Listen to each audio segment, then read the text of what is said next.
and welcome back to EE 386. This is going to be the lecture for class number 13. So we're going to talk about a few things in this class.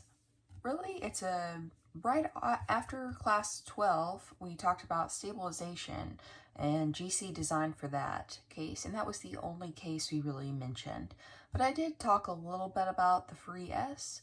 So here we're going to use the free S. We're going to talk about what it is, how to determine how many we need, and in specific scenarios, really, what's needed to do for GC design. So the cases we're going to cover include set point and command signal tracking, and then also any case, these and the stabilization included, that is affected by disturbance and different disturbances. So we'll look at that as well. Then in the process, we'll talk a little bit about poles and zeros, and really we want to answer the question, when is it okay to cancel? Because very quickly we're going to be building up GC, we're going to be looking at GP, and just different cases of that, so it's a good time to answer this question.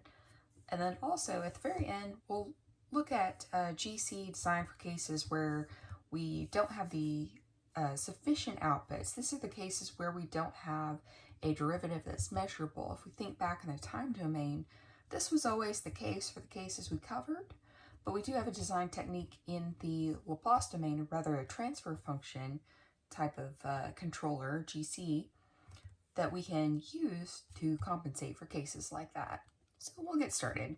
And of course, as always, we're going to do lots of examples. Okay, so again, this is kind of a repeat right here with the free S. So what is a free S? Well, basically it's an S in the denominator of a transfer function, and it's not attached to any value. I write this, but I can point it out much easier. So let's say for these examples right here, this is an S that I mean is attached to a value right here. It's not on its own like this one, okay?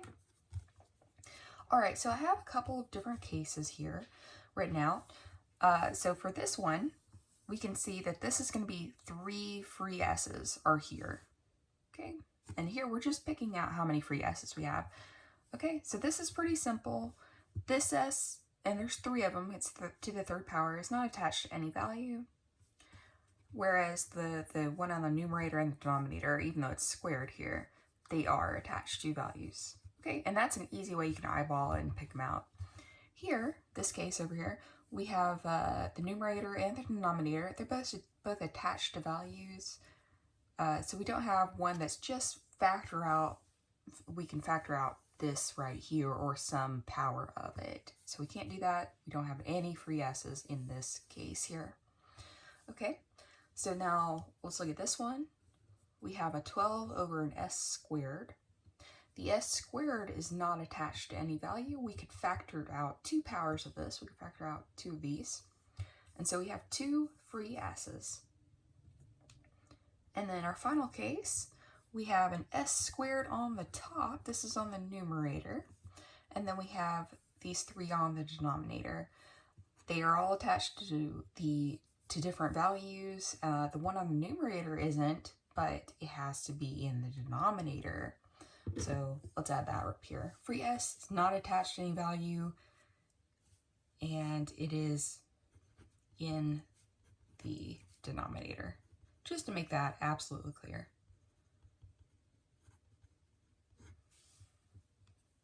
Okay, so that'll answer these 4 specific examples. So a free S, and I wrote this out to kind of like save time, but I don't want to end up just reading it all to you. Free S can be supplied by GC of S, but the thing we're going to notice is the GP can also supply free S's. So it's very important that we evaluate our needs for free S first, and this is where we're going, but then we also look at how much is given, if any, by the GP, okay? So if that is sufficient, if GP gives us all the free S's that we need, say we need 3 and we have a GP that looks like this, if this is our GP in this case, then we're good to go. We don't have to add any. There's nothing that we would need to do that's different. if that's all the free s's we need, and that's our GP, so they're given, then we can use exactly the same pattern as we used in last lecture for the stabilization case for anything what we need to do, okay? And that, so I'm saying a lot in that statement. If all we need to accomplish all of our control tasks is 3 free s, and it's already given to us, then we can track a command signal, accommodate any disturbance, because all of that is wrapped up in 3 free s's. By me saying I need 3 free s's, this is what we're about to discuss, I am telling you that that's everything that you need for your control, okay? All right, so that's probably your next question. How do I know I need a free s? And then how many do I need? Well, your unique problem scenario determines that. It's going to be different for every case, potentially. You have different control tasks, okay? So we've already talked about stabilization right here in the last lecture. We have set point, we have command tracking, and then any of those can be combined with any kind of disturbance, okay? So all of these will change the amount of free s's that you need, okay? So this sounds like it's complicated, but really, once you recognize the pattern, this is extremely simple. So let's just talk about how to assess the needs for free s first, and then we'll talk about how to assess that with the GP in place. Okay, so in general, and I've just wrote this little summary table here, you have 1 free s needed for set point. There are exceptions, so just note that. You need 2 at least. It depends on your specific desire for what you want to see in the command signal, what you want to track. So in this class, to track both the position and the velocity is fine. So 2 free s's, just as we did in the time domain, having a sufficient tracking of y and yc dot, or yc and yc dot, that's good enough here. So at least 2 free s's here for command signal tracking. Okay, and now if you have any case of a disturbance, you're going to, again, as we did our usual technique of taking the derivative, you want to assess that derivative of the structure. We called that value m. Once the derivative of the structure of the disturbance was 0 or was 0 almost everywhere, that m value tells you how many free s's that you'll need. Okay, so it really depends on differentiability of the disturbance here, or rather the disturbance structure, because we know we can't access that in particular itself. Okay, so really these can be combined. Okay, there is one question, I'm going to come back to it, but I do want to go ahead and tell you now as well. You're going to have cases of set point with a disturbance, or command signal with a disturbance, or even stabilization with a disturbance, okay? It is possible that your disturbance value, like the differentiability, m value, is going to come out to be greater than any of your other control task needs, okay? This is always something I see students struggle with of, well, do I add these together? And usually people don't even question it. They just add the value m to whatever other needs that you have. And really that's not the way you want to approach it. You want to say, this is my greatest need. So if I need 3 derivatives here, and again, we're going to come back to this, but I want to point it out, then you would choose 3. You would just use the 3. It's not a additional need. It is the greatest need.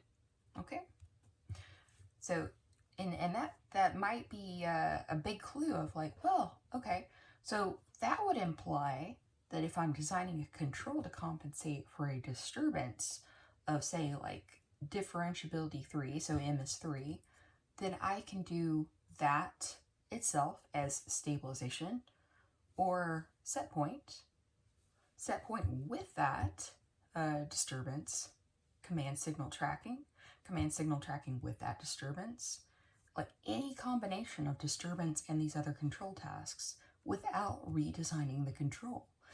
And that's absolutely right. And you can plug that into Simulink and you can test it later. And part of the Simulink projects, part of the practice in that is going to be seeing exactly that you won't have to design your control for these different cases. It's really neat to see. Okay, so again, we'll come back to that and I'll point it out again if that wasn't clear, but I hope that does help answer your questions. Okay, so the second thing you want to ask is, how do I evaluate the free S, the needs of the free S rather, with respect to GP? Okay, so now we know what to look for in terms of a free S itself. So if we're doing stabilization, I don't really need one.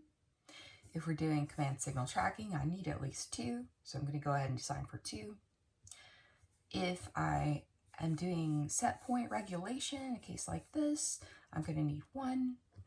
And any combination of those or disturbance rejection by itself, it really will depend on the differentiability. So I'll get that value M depending on the differentiability.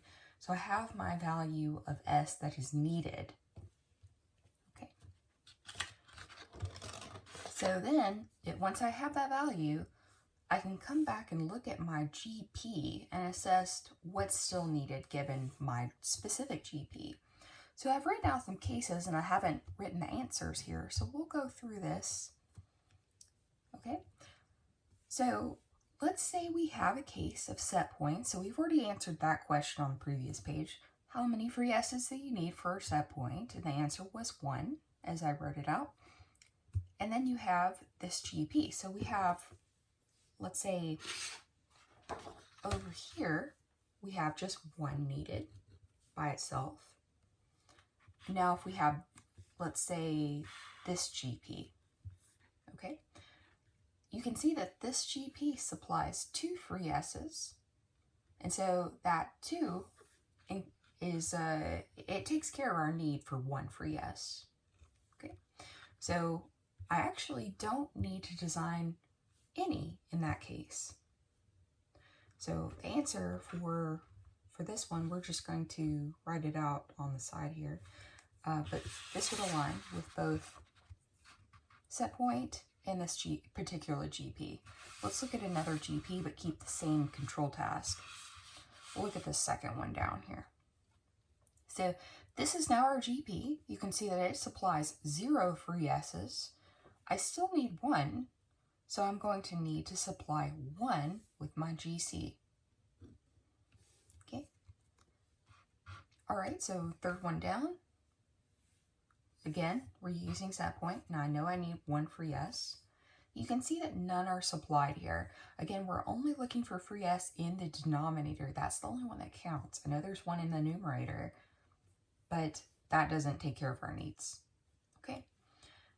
I'm still going to need to design with 1. Now we're answering an important question by saying that because I do have a free S in the numerator. Does that mean that I need to put an extra free S? Because at some point GP and GC are going to be multiplied together in the GCL transfer function.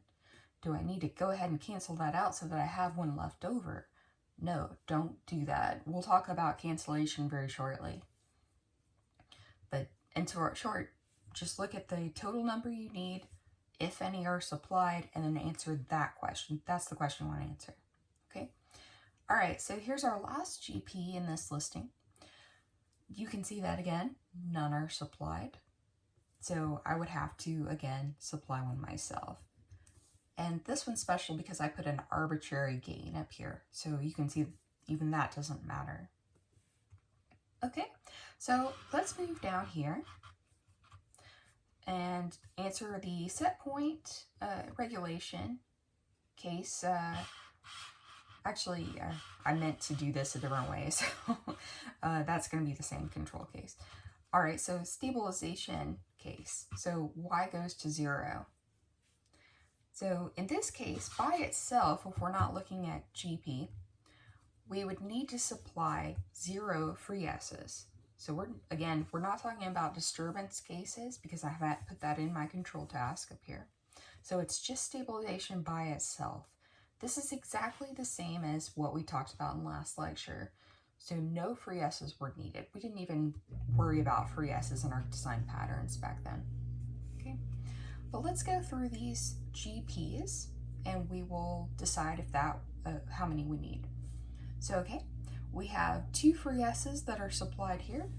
My needs are 0. Don't have to design with any. Again, don't have to design with any. None are supplied here. So that would change this to a 0 for the particular case we're talking about. For GP here, none are supplied. I don't need any. And you can see the pattern here. It's going to be 0 as well for that last case. Okay, so let's talk about now command signal tracking. All right, so we said on the previous page, we were just talking about how many total free S's are needed. We said 2 for command signal. So that's before the evaluation of any of our GPs, okay? So in my problem, say I have this first GP. I have 2 supplied here. You can see I have 2 free S's. Well, I only need 2, so I really don't have to supply any in my GC. These match, so I'm good. I don't need to add any additional. But here, I have none that are supplied to GP, so I have to do all the work myself with GC. So in that case, we would need to supply 2. Okay, you can see that none are supplied here, which would mean the same thing, that we have 2. Again, I'm not worried about that S on the numerator. And then in the last case here, we have the arbitrary gain on the top. Doesn't matter at all. No free S's are supplied. I need 2. I must design then 2 of them in my GC. Okay, so those are some different cases. We can talk about disturbance cases as well, but it'll work the same way. But what I want to work through right now is these needs of different values of free S's versus our design pattern. So now we want to answer the question, how would this change my GC design pattern of the trial designs? So at this point, you've already evaluated free S's from the GC, you've compared with GP. So if you end up, the answer we had on this side, if you end up needing 1 in your GC design, your pattern would look like this. So it looks a lot like the pattern that we had before. So I've written the pattern that we had before down here, so we didn't need any free S here. And you can recognize this from the last lecture. And if we do need 1, we're going to have to start immediately with a free S. Now that means that the next time we step up our complexity, we're able to add something in the numerator immediately in the second step. So trial number 2 has an S plus A. That looks different from how it did before.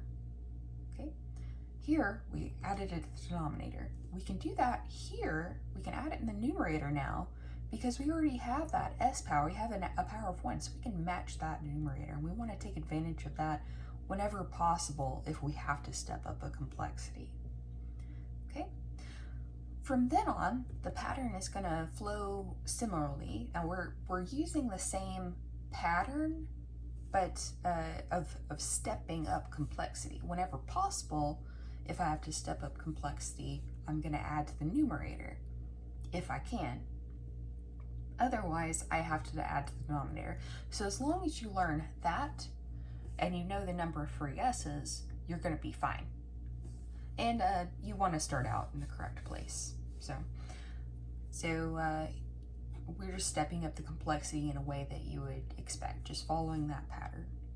Okay, so again, we have our stabilization, no disturbance case right here, or no free S's needed total. And so we recognize that pattern already. But if 2 are needed, very similarly, we would start out immediately with 2 free s's. Now, it's important to note that these never go away. These free s's, see, they are carried throughout all of the different trial designs. This is what we start out with, and a good rule to follow is to take this trial design, and if you need to step up the complexity, copy what you have and then add to it. So you can see here, I can always find that original design in my next level up. So we have the s plus a on the numerator for trial number 2, and then we can also add another term in the numerator. So now we have s squared, and then we have a power of s2 on the numerator, just like so. And so at this point, I'm going to need to add the denominator again. So I have this s plus c appear for trial number 4. Okay, so you can see the differences in the pattern and really pick out the important parts. Again, as long as you start in the same place, you follow that stepping pattern, and you know the amount of free s's that you need, and be careful to preserve the previous design while adding the complexity to it, you should be good. Okay, now I've kind of already answered this question, but what if GP supplies more free s's than what is needed? Should we design to cancel out an s? And the answer is no. Having more free s's than needed is totally fine, as long as you didn't put them there. You don't want to add complexity to a design unnecessarily. It's harder to solve that way, and you have more work for yourself, and that implies more cost, right? So as long as they are already supplied by the GP, say I only need 2, but I have 3 supplied by GP, totally fine. And there's nothing I should do to try and cancel anything out. In general, excuse me, in general, canceling is kind of tricky. It's not really, but it can seem tricky, okay? So let's say we have GC of s. Now, you can see that my numerator and my denominator for the visible part of this transfer function are exactly the same.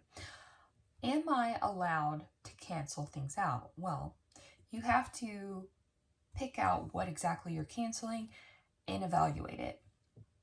So I do have a really short video on this on the YouTube channel if you want to look at that from the spring semester. But in short, you want to evaluate if you are canceling something that's in the right-hand plane.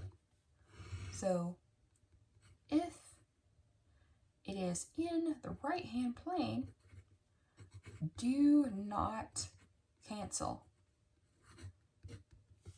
Okay?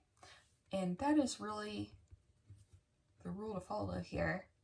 You never want to cancel anything that's in the right-hand plane. Okay? It's unstable. You're hiding the stability by doing that.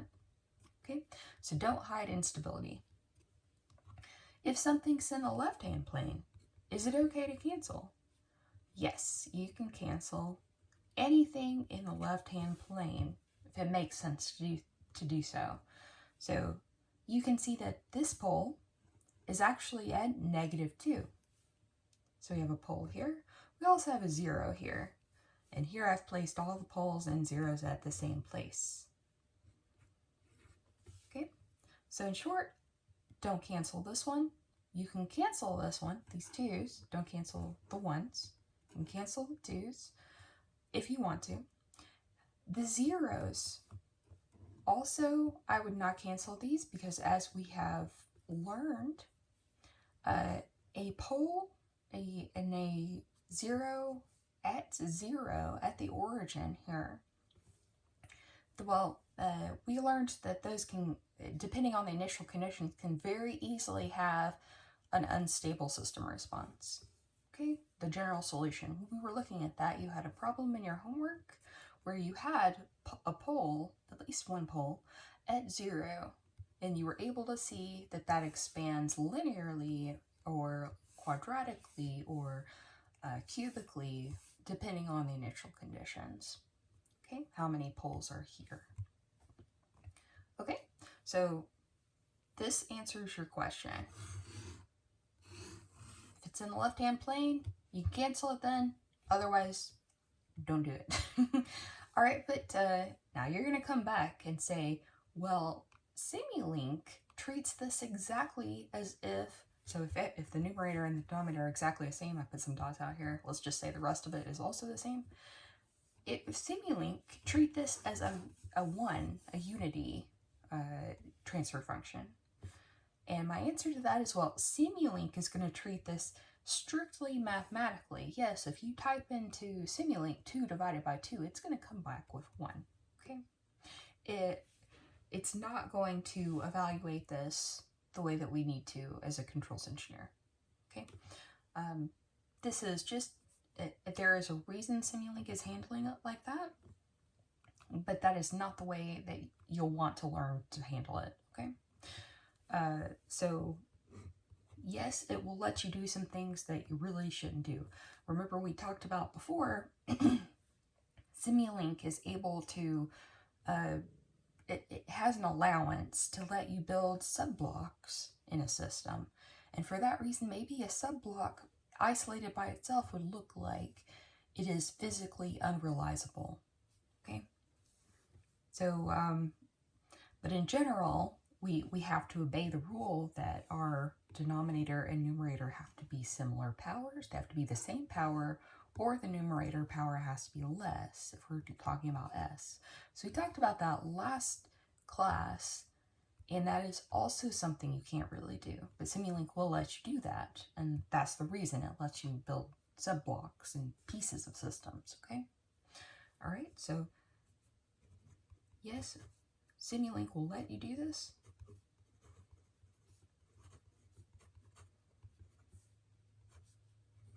But still, don't do it. Okay, now there's a really good reason why you don't want to cancel. We already said you're going to hide the instability. Well, what does that mean? Okay, let's say that I have an unstable system, and let's pick out a part of this. We'll say that GC, or GP rather, we'll say GP of S equals some gain KP, doesn't matter what that value is, and then we're going to just isolate this portion right here. We'll say it has an S plus 2.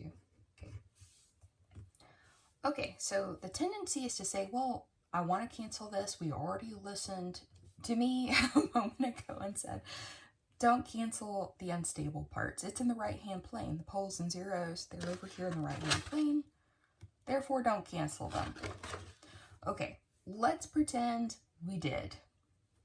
Okay. So I'm gonna say, like, just exclamation, note, we're doing something we're not supposed to do. Let's say that we have this right here. Okay. Actually, this right now looks like it's a stable plant. Okay. Let's say that I have some other parameters I want to design GC for this. Okay, so I go and I want to just do stabilization, for example. I design no free S's needed. I have no disturbance. This looks stable. I just put the bare minimum control in place. Okay, I am not able to see the stability.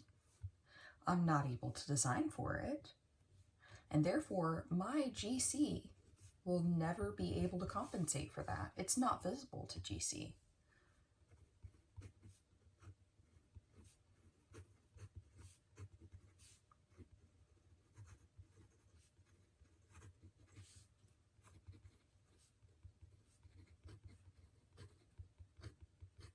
Okay, so that's why we don't want to do that.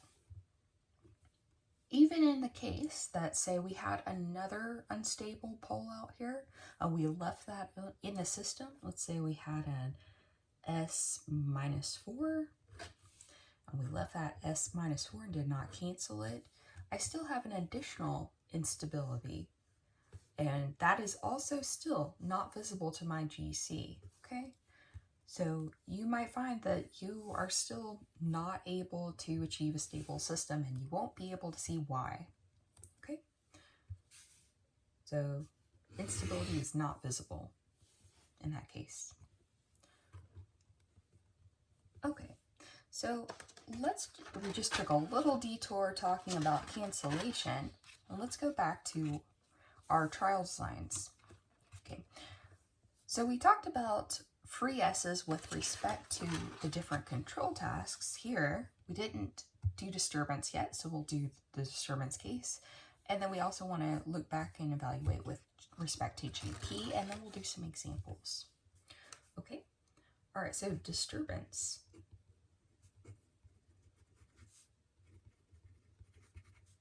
All right, so let's just give some example structures out here. So let's say our structure is a constant, we'll say a stepwise constant.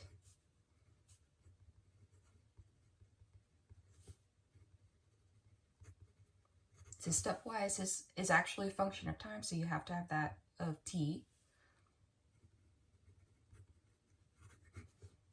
Let's say a constant plus a ramp term.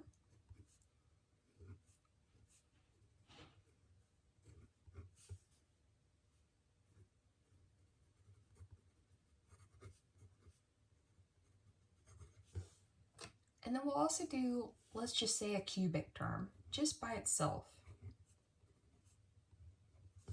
Okay, so now I want to see what is the value of m.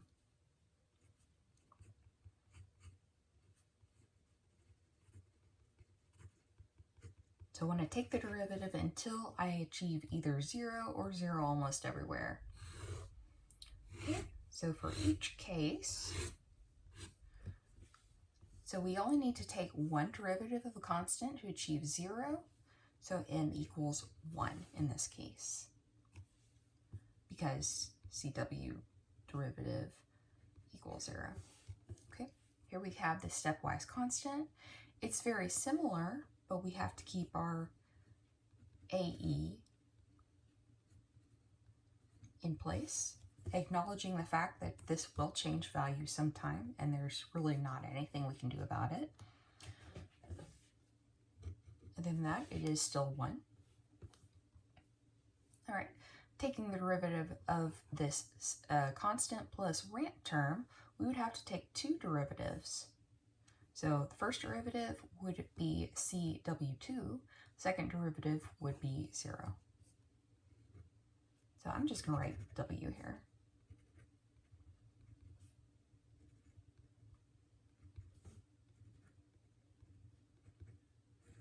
Okay, if either one or both of these were stepwise, I would then have to include the AE in that case. Okay, so for this one, if we take the derivative once, we can see that we have a CW times 3t squared. Take the derivative again, we would have a 6CWT. Take the derivative one more time, we would have a 6CW. And then if we took the derivative a fourth time, we would have 0. Okay, so really, we would have to take the derivative 4 times. M would be 4 in this case.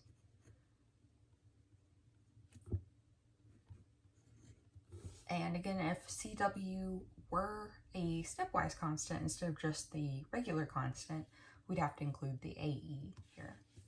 Okay, so now we have cases of M differentiability. Let's go ahead and look at what our free S would need to be for different cases. Okay.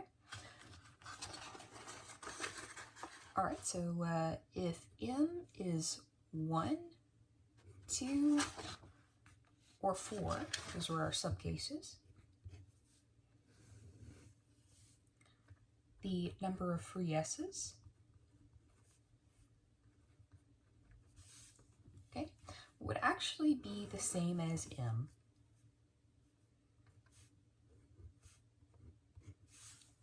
Okay, so each M implies that you need a free S. All right, so now let's look at different cases of combining this with a control task. Let's say that we have the servo or command signal.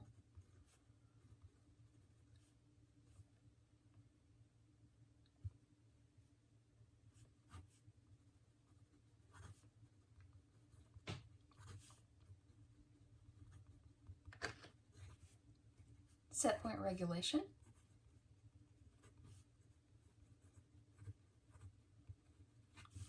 And then also stabilization.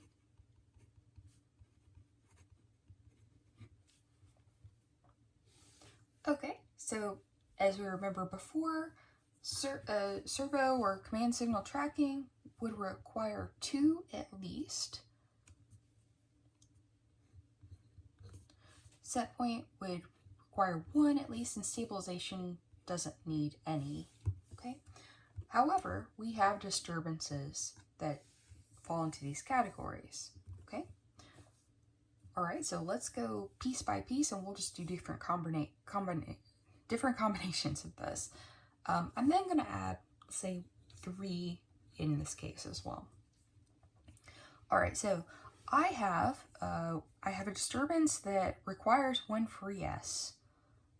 Okay, for the stabilization case, if that is my control task, stabilization in the face of this disturbance, I am then going to have 1 free S. Okay, so we'll just do stabilization. Okay, next one down, I have a disturbance now that is twice differentiable before it goes to 0 or 0 almost everywhere. And stabilization is my control task. I'm gonna still need 2 free S's. I'm actually looking at these 2 numbers and I'm choosing which one is bigger. So of course it's going to be the number of free S's that the disturbance needs for the stabilization case, that's no question. But that's really what I'm doing. I'm not at any point going to be combining these numbers. Okay.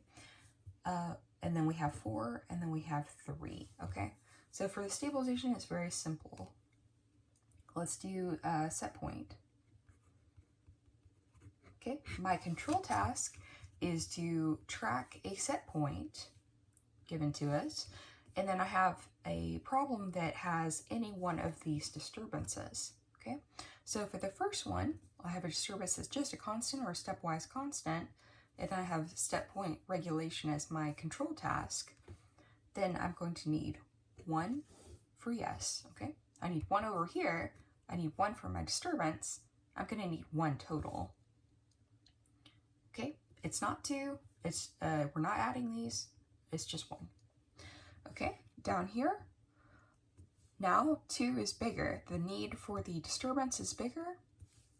So 2, and then it's going to follow 4 and 3.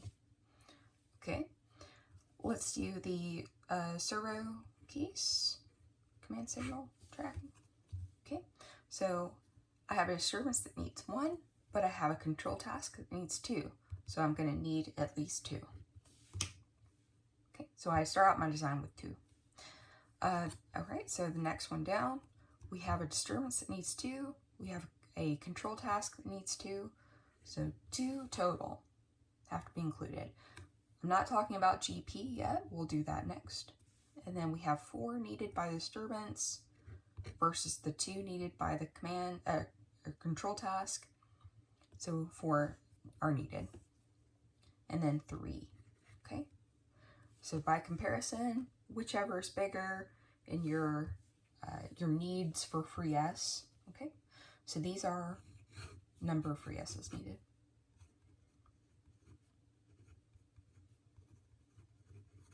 This is a case I feel like translates better to the video than it does on paper looking at the notes afterwards. So this doesn't really mean a whole lot just looking at the page, but thankfully you're following along with the video, so we've got this interface right here. Okay, so now let's talk about when we have a GP. Okay, so number of free S's supplied.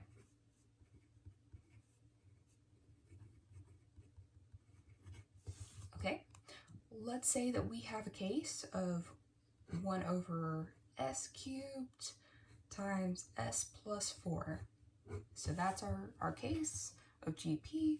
This, you can see, supplies 3 free s's.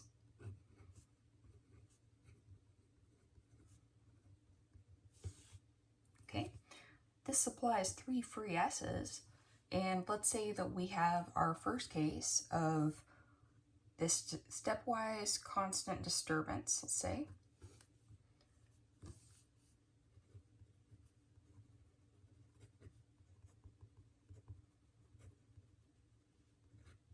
Okay, so this needs 1, just coming from up here.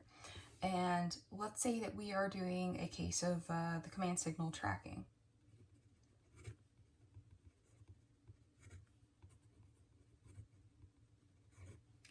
Which we can see as 2 up here. Okay, when we combined these cases right here, we were right at the very top. So this was our first 2. So we needed 2 total.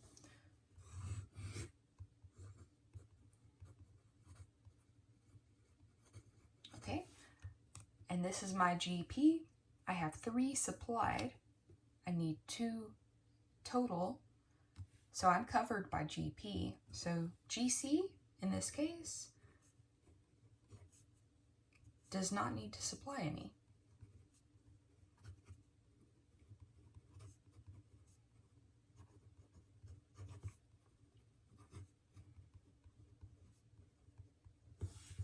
Okay, and that is the answer to that scenario. So you can combine these and do different cases of GP. And so let's talk about an example now. We'll do a couple of these and we'll just set them up. All right, so for this first example, so I'm going to write out the text for the first one, and then so you can see what a problem would look like. Okay, so design GC of S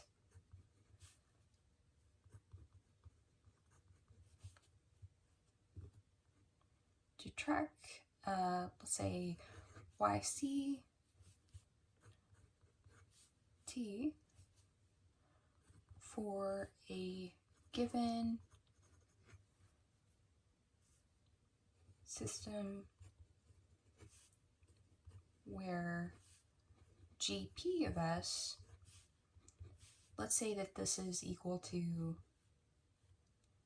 well, actually I'm not going to make it arbitrary for the first one. Let's do 10 over S times S minus 10. Okay, so we've got a good unstable plant here. We've got a tracking, command signal tracking problem. So we want Y of T to go to YC of T for all initial conditions as T goes to positive infinity or T increases. Okay, let's say that we have a disturbance present and that is a, let's say, stepwise constant.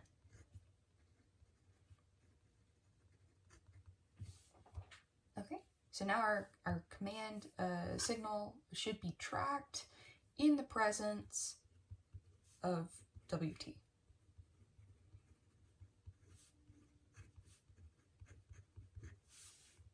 Okay. All right, so first I am going to assess how many free S's I need.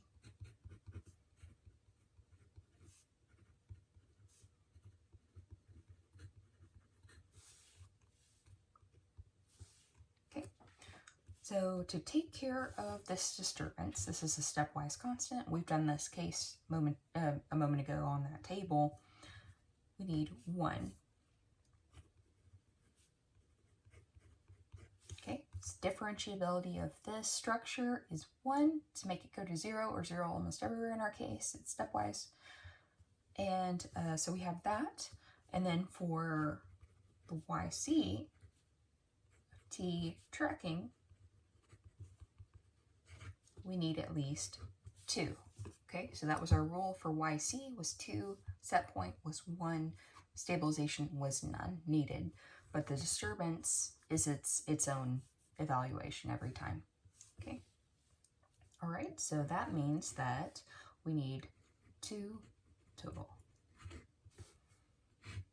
Okay, so we need 2 free s's. Now, number of free s's make this a second evaluation needed or supplied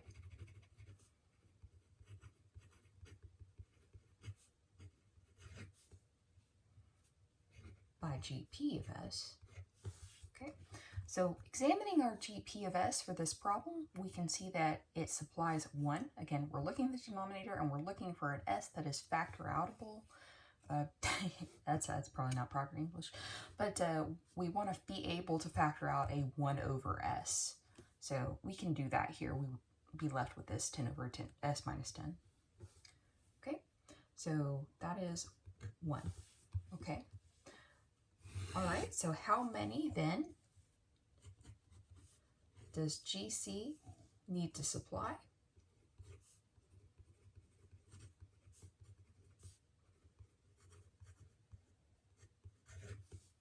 Okay, so my needs, my supply, so I'm going to have to make up for that difference of 1. Okay, so looking at this problem initially, you might think, oh, okay, this doesn't make sense because I have a disturbance, and then I also have a command signal tracking problem, which we said at the beginning needs 2. But because GP is giving us 1 free S, that reduces our workload. So it's very, very important to make this evaluation. This saves you a lot of work. And also, this is adhering to the minimal order design. Okay? So that is the correct way to approach this problem. If you started out with a GC supplying 2, that would be wrong. Okay? All right, so then our design pattern, let's get our trial design.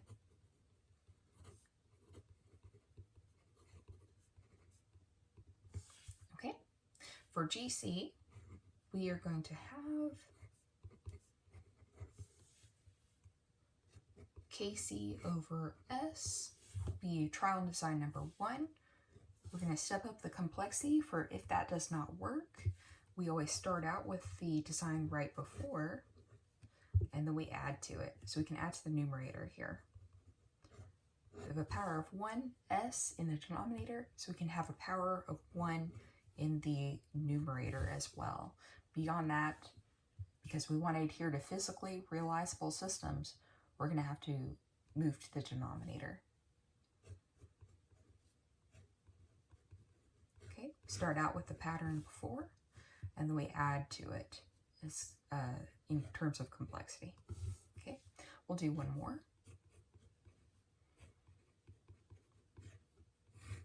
Start out with the pattern before. Okay, and then add in terms of complexity. I have a power of 2 here on the denominator, power of 1 on the numerator, so I can actually add to the numerator. Okay, so that's the first 4 trial designs. Let's do another example.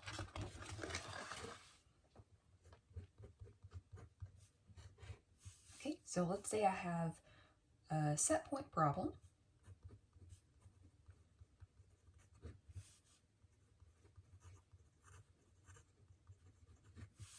Okay, so that's our control task. Let's say that we have a disturbance that's given to us, and this is a stepwise constant plus, let's say, just a t squared here, for example. Always try and label the stepwise, guys. All right, and then we have this GP that's given to us over here. And let's say that this is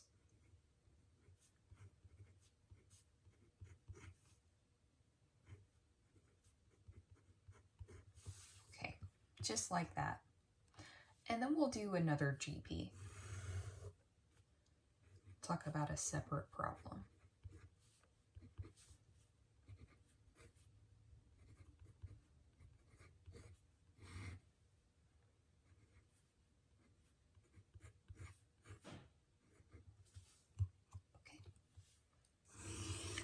right, so the first thing we want to do, we're going to do the left side first, this problem first.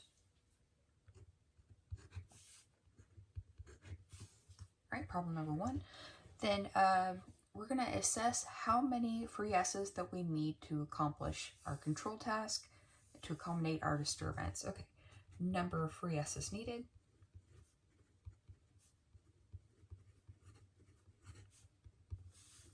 Okay, so for set point, we're going to need 1. And then for the disturbance accommodation, so if we took the derivative, the first derivative of this, it would be 2 times t, and this would be an almost everywhere component.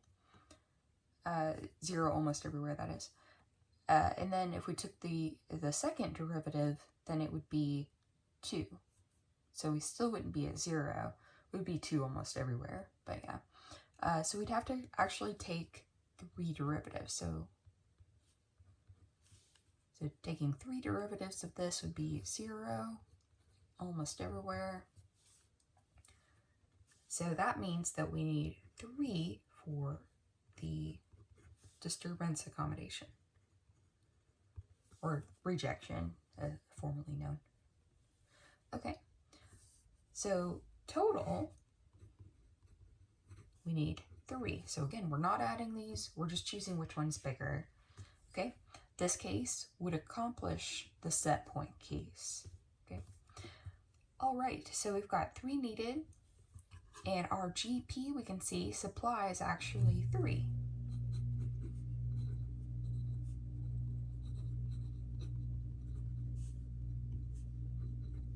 Okay, so the number then that GC should supply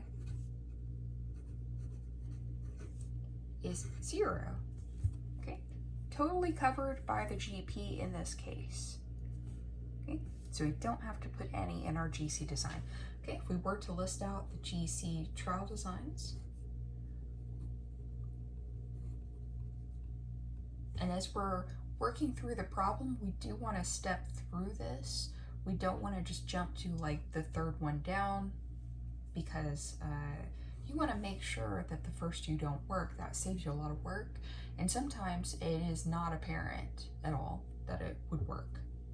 So always try that first. Try out your trial designs first before assuming that you need additional complexity, that is. Okay, so the first 3 will look like this. All right, so this other GP, let's evaluate this. So we already said the number of free S's needed were 1 for the set point, 3 for the disturbance accommodation, so we needed a total of 3. 3 free S's needed.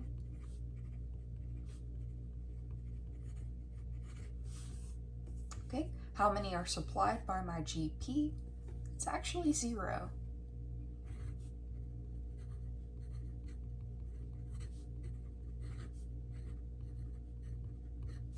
Okay, even though we have a squared on the bottom, even if we were to FOIL this out and we would have an s squared term in the polynomial that ends up on the denominator, we would not be able to factor out a 1 over s. Okay, we could factor out an s, but that's not what we're looking for. That's the numerator. And again, we don't need to compensate for that. It's not as if we have a -1 supplied by GP of s, okay? We're only looking for the denominator. Okay, so then 3 must be supplied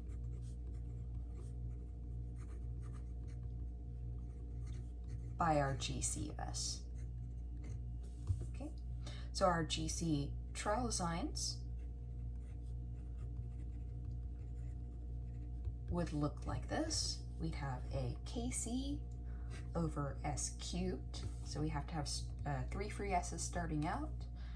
Our next complexity, we could add something to the numerator, and the one after that, also adding to the numerator.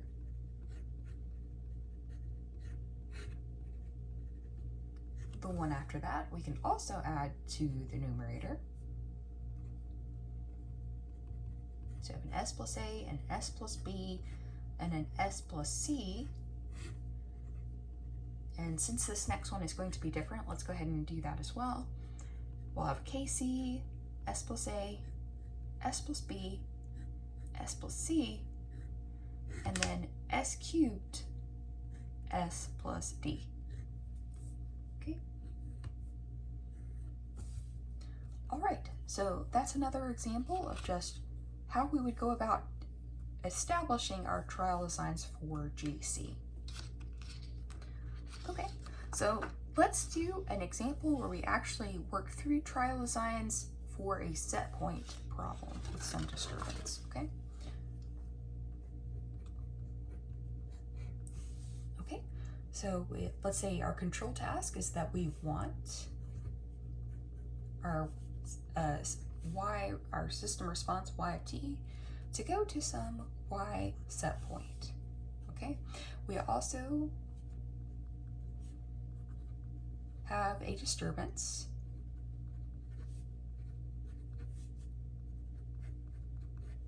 Okay, I'm going to make this a stepwise constant. I know it seems like I just love stepwise constants, but I feel like that's maybe a little more involved than just a regular constant when you see it plotted in Simulink, when you work with it. So I feel like it's a really good disturbance. It's still not too differentiable, but yeah, a fun one to work with. Okay, so we want this in the presence of that. That's our structure.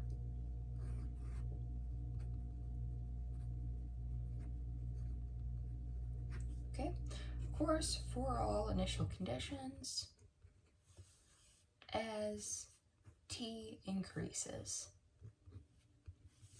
All right, so let's say our plant GP is given here. Let's say it's 1 over s times s minus 4. So it's a nice unstable plant.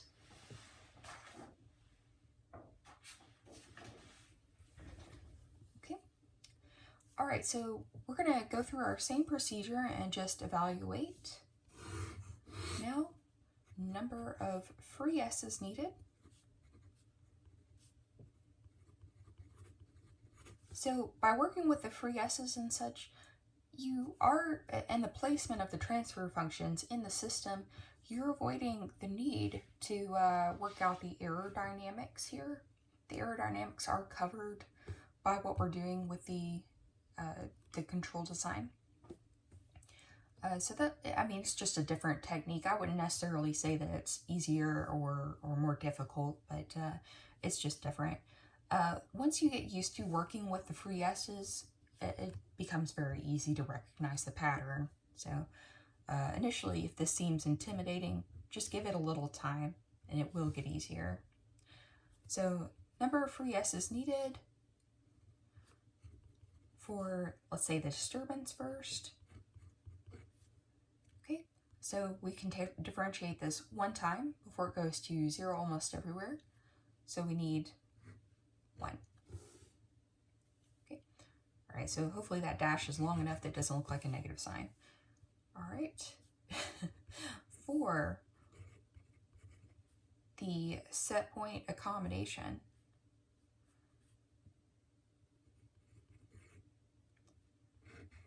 regulating this to go to this, we would also need 1. Okay, so number of free s's needed. In this case, this GP is here, and GP gives us 1.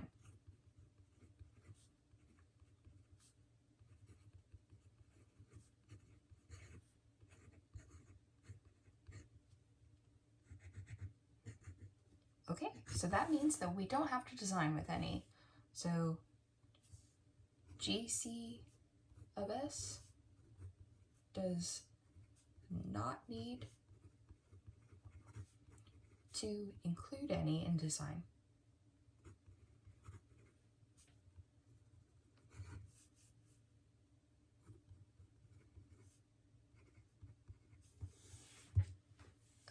So that means that our trial design for GC of S would have our KC over 1, KC S plus A, KC S plus A, S plus B, KC S plus B, S plus A, S plus C, and so on. Okay, we'll go ahead and work through this, and then we'll do something where we actually have to have an S in our design. Okay, so we want to get out our QCL, okay? I didn't specify a block configuration up here, so I assume that I have the standard configuration. Okay, QCL for the standard configuration, again, is the P sub P, B sub C, Q sub P, Q sub C, multiplication and addition. Okay, let's just plug in the pieces so we can identify for the first trial design.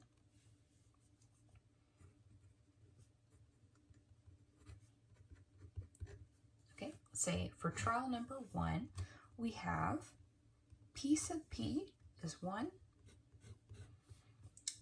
P sub C is KC, Q sub P is S times S minus 4, and QC is 1.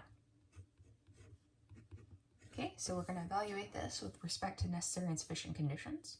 Let me just multiply that out, and we get an S squared minus 4S plus KC. All right, so we can see that this fails the necessary and sufficient conditions because this middle coefficient, the -4, is not greater than 0. So there is no way we can correct this because we have no design variable over here. Okay, so this trial does not work.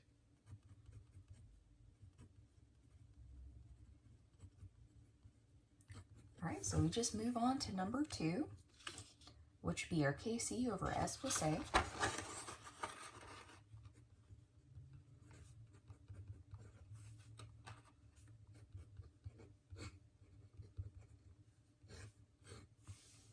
Okay, so again, let me copy down the GP is 1 over S. S minus 4. Okay, so if we work out our QCL equation,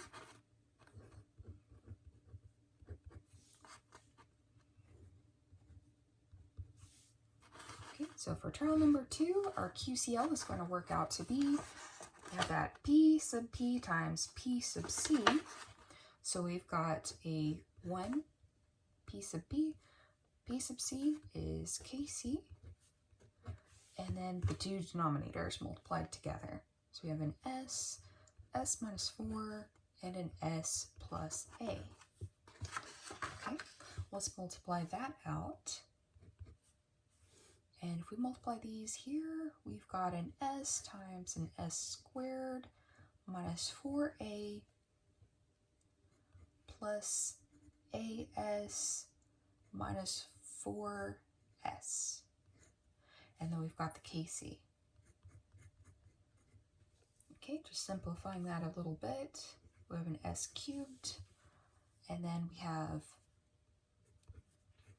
A minus 4 S squared, and then we have a minus 4A times S, and a plus KC. And all of that set equal to 0. Okay, so for this, we'll need to evaluate our necessary and sufficient conditions, and we have a variable involved in each of the coefficients, but you'll notice that we have 3 equations to satisfy each coefficient greater than 0, or actually greater than 0, and then multiplied, these two multiplied together, greater than this variable. And we only have 2 variables. We only have the A and the KC to make that happen, so this may be difficult, we'll see. right? So we've got a minus 4 greater than 0, and we've got negative 4a greater than 0. So let's check out these first two. Can a be greater than 4 and yet be less than 0? And no, it can't. So we can't satisfy both of these necessary and sufficient conditions, no matter what our a value is. So this trial also does not work. Okay, so we move on to trial number 3.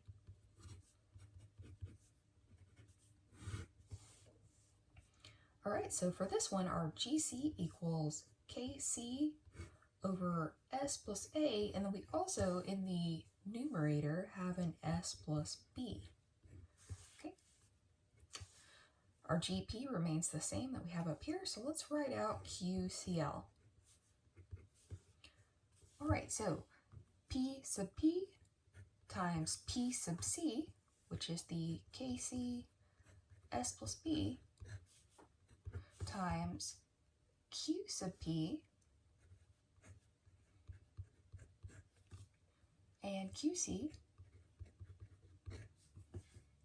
Okay, let's multiply this out. All right. KCS plus KCB right here, plus this part multiplied right out. And this is actually the same as what we multiplied out up here, so there's no need to repeat that. We'll just borrow our arithmetic from up there.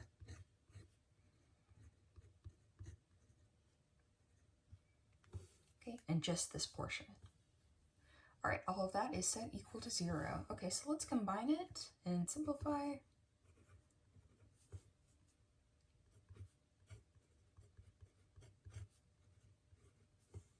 All right, so we've got a negative 4a times s, and we've got kc times s as well. And then our final term is kc times b. All right, so we still have a third order situation here. So we're going to have 3 necessary and sufficient conditions. Must be greater than 0, must be greater than 0, and then these two multiplied together must be greater than this final term. Okay, and again, necessary and sufficient conditions can be found by Routh-Hurwitz, or since it's just a third order, this one is actually in your textbook in a table in chapter 6 if you have version 13. Okay, so our necessary and sufficient conditions for this equation will be a plus 4 has to be greater than 0. That comes from right here. We also have to have the kc minus 4a greater than 0. And then our final term will be the a plus 4 multiplied by the kc minus 4a has to be greater than kc times b. All right, so can we have a be greater than negative 4 and yet also have kc be greater than 4a that we can choose? These are very independent, so we can just choose those two values, and then also have a situation where we have, just multiplying this out, kc times a plus 4kc minus 16a and minus 4a squared be greater than kc times b. Okay, we can probably choose some values that satisfy this equation, or we could just say, well, if all of this works out, since these first two obviously would work, there's not an immediate conflict, I can see if something like ITAE or a root placement would work. Okay, so let's try that, and I think this is very similar to an example we did in the last lecture, where we did choose some values and it did work out, and then we did ITAE. So for this one, let's do root placement. Let's get a model equation. let's say since we have a third order equation, I'm going to want all the roots, there's going to be 3 of them, to be placed somewhere. Let's say I'm going to choose all the roots at -2. It doesn't have to be that way. You don't have to have all the roots be at the same spot.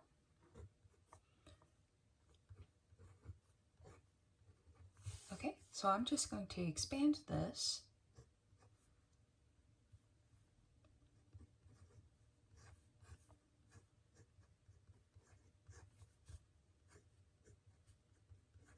So this is, if you don't have a calculator, you can always do it this way, where you multiply. I find it easy to pick the first 2 and then do a second multiplication with the last one. So you just end up foiling twice, and it's a very easy multiplication.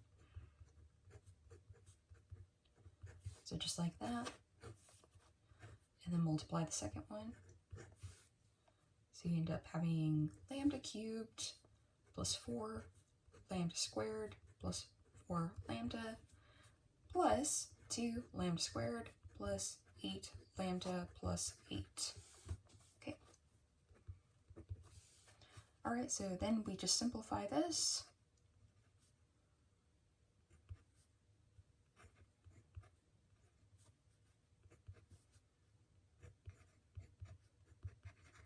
Okay, and of course that's set equal to 0. Okay, now this is our model equation for all 3 lambda I at -2. All right, so now let's compare this equation right here. This is actually our equation star that we've been using that label. So we use this and compare against this equation right here. Okay, so our equation, our coefficient equations would be a plus 4 equals 6. And the second one, kc minus 4a equals 12. And then the third one, kc times b is equal to 8. All right, so let's solve these. A is equal to 2. Just by solving this first one, we subtract the 4 from both sides. And then we've got, if we plug in the 2, we've got kc minus 8 equals 12. So therefore, kc equals 20. Okay, we plug in the 20 here, and we have 20 times b equals 8, which we can then divide through. And b should equal 4/5 if we simplify it. Okay.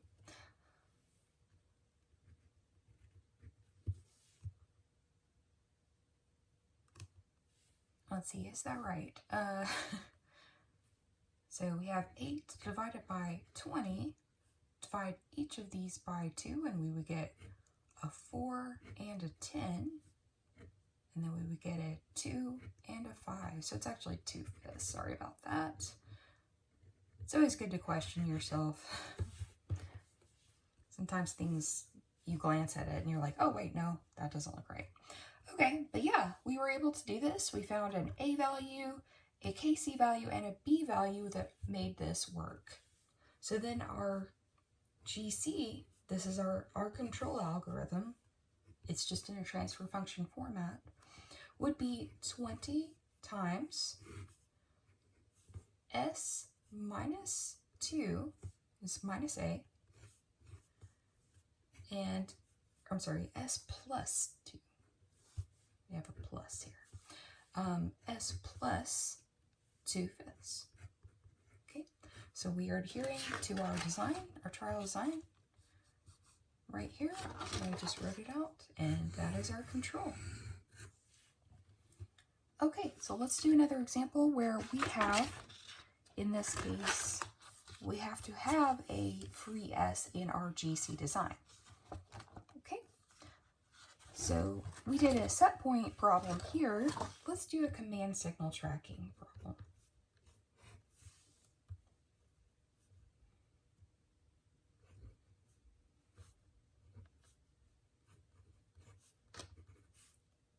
so we're going to be designing a G sub C. We have a disturbance, let's say the same disturbance as before. It is stepwise constant. So that means that we take the derivative once and it goes to 0 almost everywhere. Okay, we want y of t, our system output, to go to a command signal. Okay, now I am writing y of t and not capital Y of s, you'll notice. And I'm doing that because we are going to measure this with respect to time. If you put your scope on a signal output, you're going to be measuring y of t. You're not going to be measuring y of s, okay?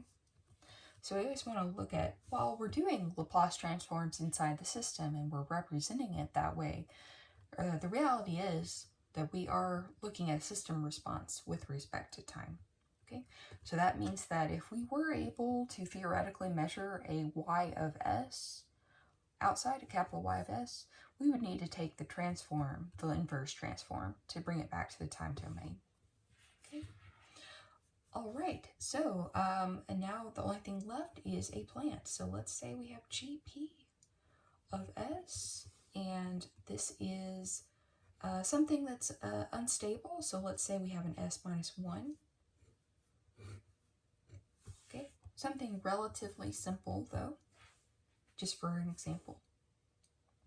Okay, so now let's do our normal procedure where we assess our free s needs.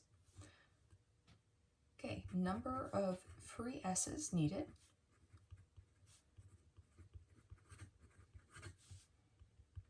Okay, for y to yc, we need 2. For the combination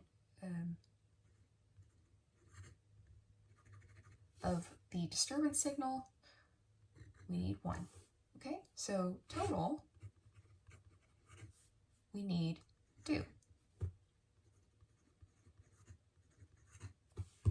All right, so now we have a GP, so number GP supplied.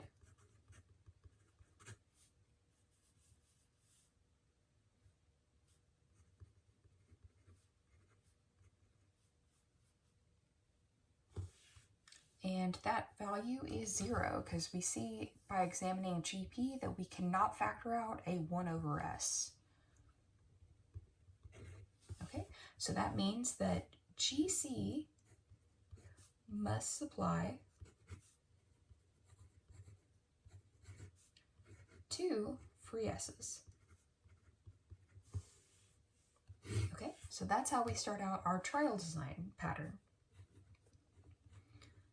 So the first few trial designs in this case will have a kc over s squared, because we do need the 2 free s's. And then we'll step up the complexity. Remember, we want to see the first design in the next design. So here's our kc s squared, but we can add our complexity in the numerator in that case. Okay, we can do a similar thing here.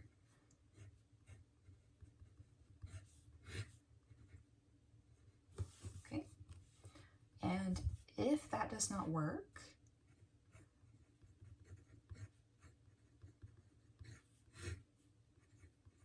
then we have our next design right here. All right, we're going to see if the first few designs work. All right, so try, and I didn't specify a different configuration, so we're going to use the standard configuration. Okay, that determines what our GCL structure looks like. It also determines what our QCL structure looks like. Okay, if I gave you an alternate configuration, we had an example like that last time, we would have to develop the GCL and then develop the QCL. Okay, so try trial number 1. QCL equals, I'm just going to write out the formula,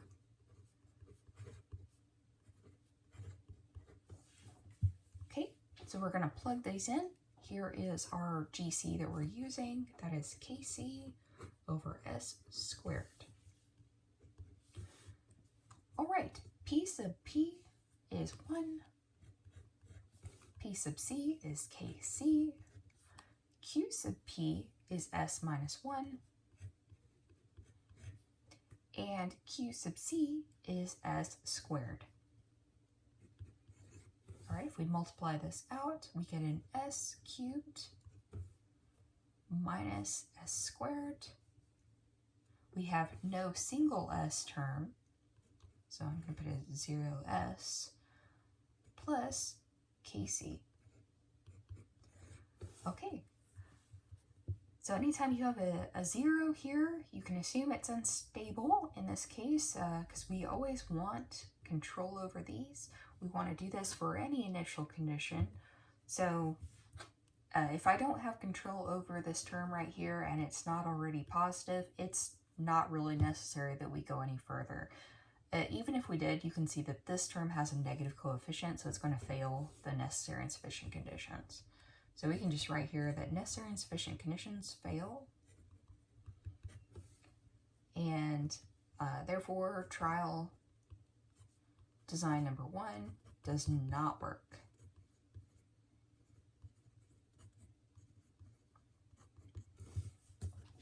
Okay, let's try number 2.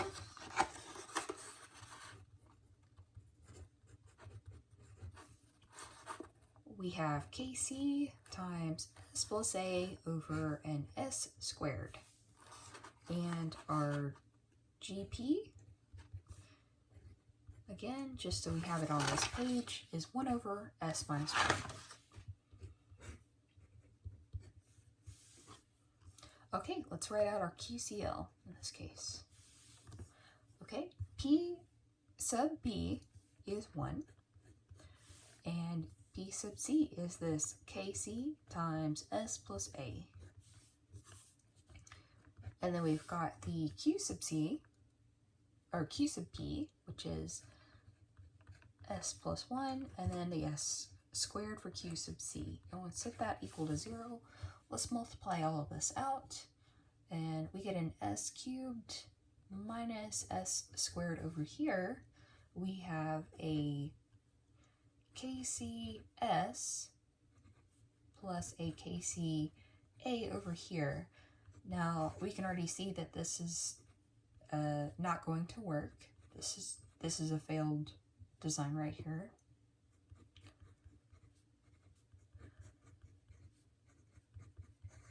Okay.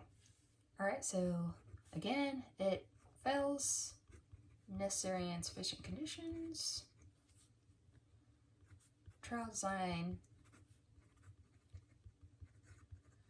number 2 does not work. Okay, now if this were a positive value, then we could go ahead and evaluate this, and it might possibly work if it were just a positive 1. But in that case, we would have a positive plant, or positive pole, sorry, pole in the left-hand plane. We'd have a positive coefficient right here. And therefore, our plant would be stable. So we're trying to do 2 things, well, actually 3 things. Make this happen, stabilize this guy, and compensate for the disturbance. So, all right. Let's try number 3.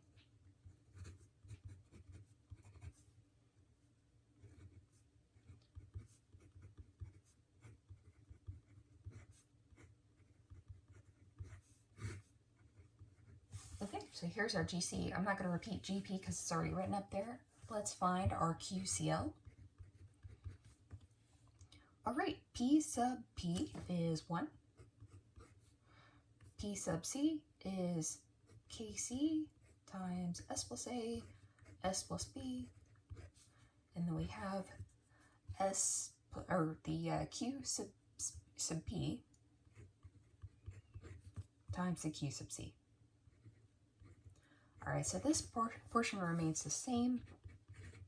I can just use the multiplication from up here, but let's multiply this portion out as well. Okay, so we've got S squared plus AB plus A plus B times S over here. We've got S cubed minus S squared here. All right, so let's combine terms. This one's looking good so far. So I've got a -1 coefficient for the S squared, and I've got a KC times my coefficient for the S squared over here. So I've got KC -1 coefficient. All right, so for the single S, we've got KC times A plus B right here. All right, and then finally we've got KC times A times B. All of that is set equal to 0. Okay, so now we can evaluate our necessary and sufficient conditions. Let's just check the first few and see if that works. Can we have KC -1 greater than 0? Well, we can if we design KC to be greater than +1. All right, the next one would have been KC times A plus B to be greater than 0. And we can do that as long as we have,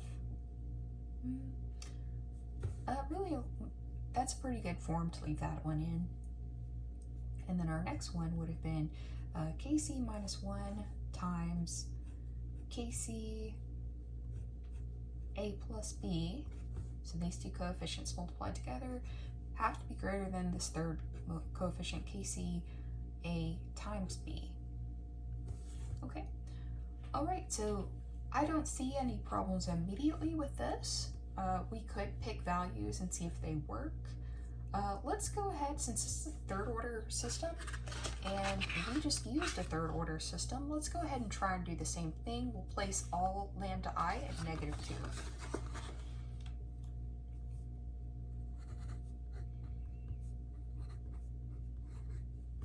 Okay, and our model equation for that was lambda cubed, 6, 12, and 8.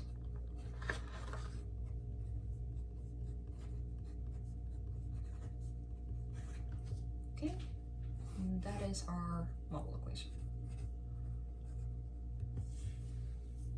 All right, so this is our equation star right here.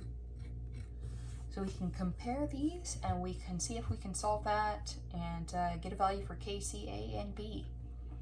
All right, so the first equation is KC -1 equals 6.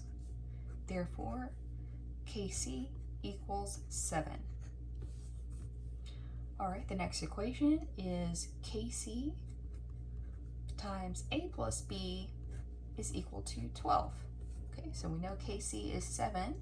So A plus B is equal to 12 over 7, right? We'll leave that as an equation for right now. We have another equation. We have KC times A times B equals 8. Okay, so that means that A times B is equal to 8 over 7. Okay, all right, so can we pick a value that works out? Well, let's choose that, well, actually, if we solve for this one, we'll have A equals 12/7 minus B.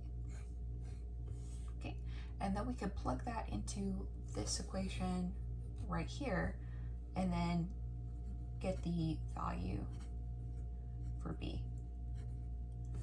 All right, it's obvious where to go, so we'll just go ahead and continue on after this. But yeah, so it appears like this one would work.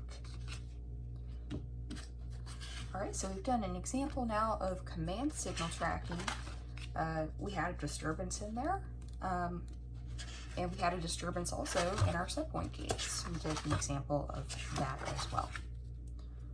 Okay, so you can see the procedure is really similar beyond the evaluation with the free S's as to our previous lecture with the stabilization. Okay, now I want to move on to the last topic that we were going to cover when when the output derivatives of our system are not measurable. So we have this case called insufficient outputs. All right, so let's back up for a moment, back to pre-transfer function days, first half of the semester. So we had, and let's go ahead and label this.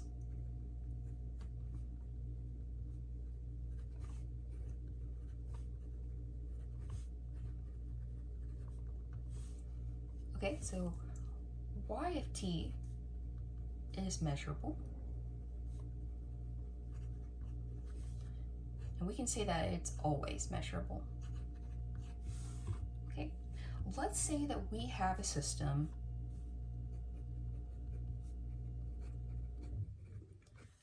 just a double integrator. Y double dot equals u of t. So we were going to design our u of t. Okay, here's an added note. We can't measure y derivative or any of the successive derivatives. Okay, we wouldn't be using these in a control for this case, but for any generic case, let's say. Okay, so if we can measure the y derivative, or I'm sorry, the y itself, then we at least have some form of control.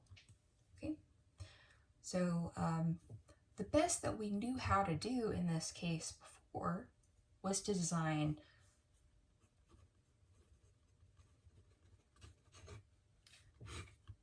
u of t equals k1y plus k2y dot. But then we don't have this term because it's not measurable. So we're going to have to figure out something else to do. And now, since we're dealing with transfer functions, this is really the time to point this out. So let's consider we have a solution just given by transfer functions. So consider doing this instead. Let's say we have a u derivative and an alpha u, and then we'll have our k1y plus, let's say, k2. We'll just keep consistent. Okay, so this is actually a control algorithm.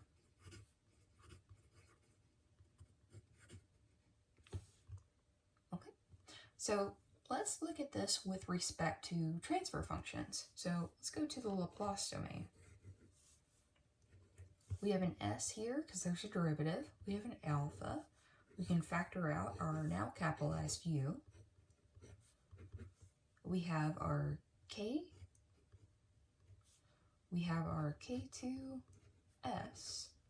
And we have our now capitalized y of s. Okay? All right, so let's say that this is our control box. This is our control algorithm, so our output is actually going to be the u signal, and our input would be the y signal, okay? It's actually GC now.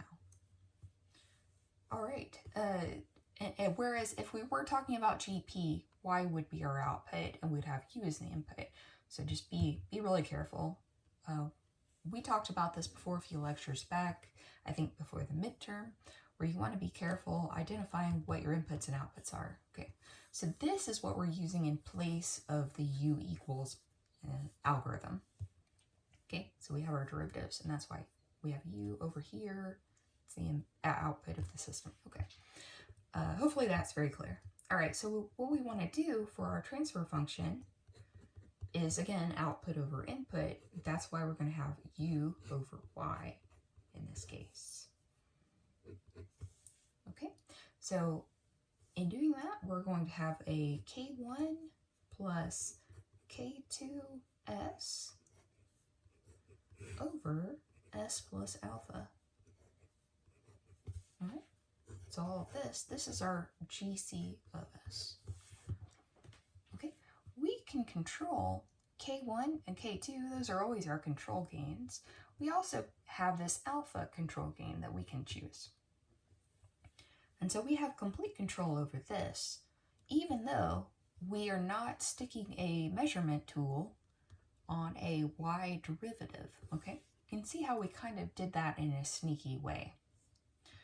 All right, so if you implemented this into the system, you just put your GC of S box, GP of S box for y, our negative feedback, and if we have one, a reference input. Okay, so U is here, and if we had error, it would be here, because it is the difference of these two. Okay, so let's do a little example. Actually, that's one case right here. We did work out the double integrator kind of case. So if we have a case where, let's say our system was, let's say we have 2 y derivative, and then a -1 y. Okay, so this is our natural system. Okay. We can easily go over to the Laplace domain. We don't want to do that here until we have our control figured out. Okay, so let's say that we want just the case of stabilization.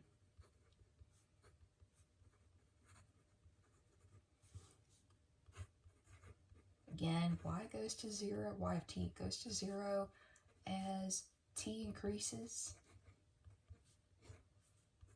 for all initial conditions and all of our usual specifications like that. But,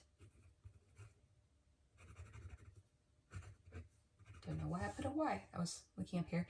But y derivative, y double derivative, etc. are not measurable. Okay, so using our new control algorithm, we would design the u dot plus alpha u equals, let's say we have g's, g1, because we are going to transfer function format. You can use k's or g's, it really doesn't matter. Okay, so now let's go back to Laplace domain.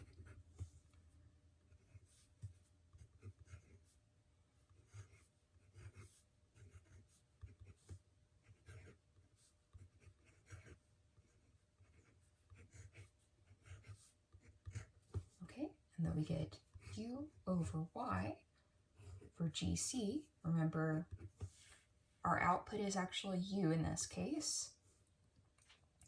And so we have G1 plus G2S over S plus alpha. Okay? All right, well now, how do I pick the values of G1, G2, and alpha? Well, we can go over to the Laplace domain here. So let's form GP.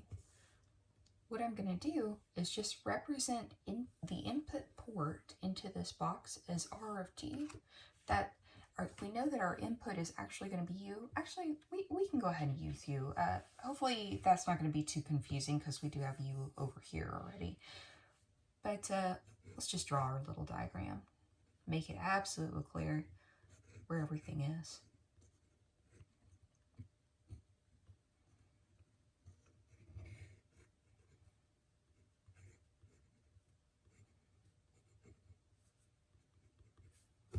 Okay, so GP is u is the input, or has u as the input, and y is the output. All right, so let's transform into the Laplace domain. We have Just copying this down with the u in place. All right, Laplace transform. We have s squared plus 2s minus 1 capital Y of s equals our u of s. Okay. All right, to form output over input for GP, we would then have 1 over s squared plus 2s minus 1. Okay. All right, so this is GP. If we're using this standard configuration, we're going to use the same procedure. Find our QCL. Now, for the standard configuration, we know what QCL is. We were just doing some examples with it. I'll just write out the formula one more time. Just handy to look at while we're making these plugins here. Okay, so for GP, all right, P sub P is 1. And P sub C, right up here,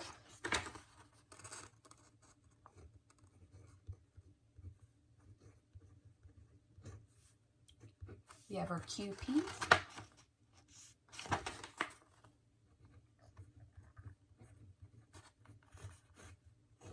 and then our QC, S plus alpha.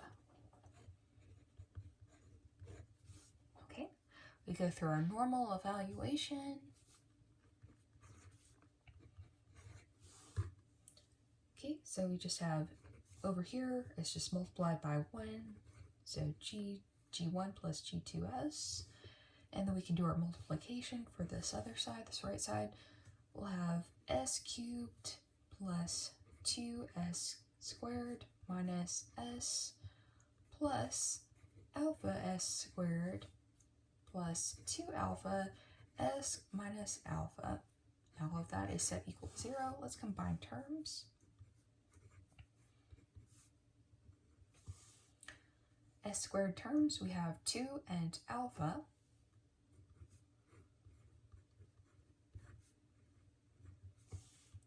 S single power terms, we have G2 and the 2 alpha.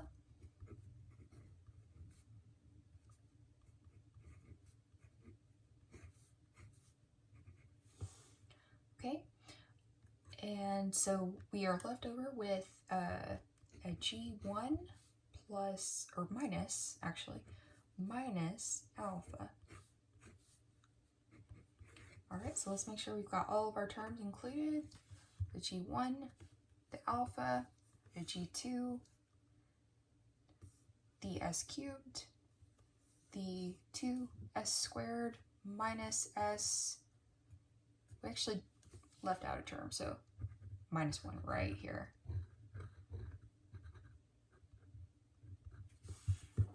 Okay, and the alpha and the 2 alpha times s is right here, yeah. Okay, so that's why you check. Okay, make sure everything's right.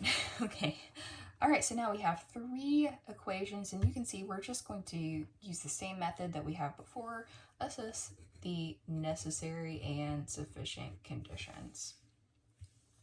So is it possible to have 2 plus alpha be greater than 0? If we have control over choosing alpha because it's part of our control, then yes. We just have to design that alpha is greater than -2. For the next one, we have G2 plus 2 alpha minus 1 be greater than 0. And therefore, we have G2 plus 2 alpha is greater than 1. Okay, so far, so good. We have complete control over choosing G2 and alpha, and we can choose alpha to obey both equations. Our next equation would be to multiply both of these together. So we have 2 plus alpha, G2 plus 2 alpha minus 1 multiplied together must be greater than this third coefficient, g1 minus alpha. Okay, so if we can choose values, we could multiply this out and we could choose values and see if that worked. We could also set it equal to, or try and make the alpha, g2 and g1 such that we obey adhering to a model equation, such as our all lambdas at -2 that we were just using. We could do that, and so let's take a look at that again. We'll use that same equation.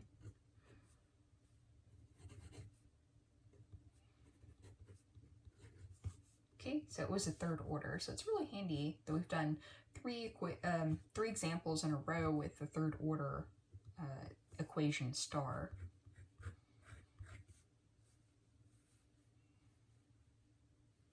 Okay.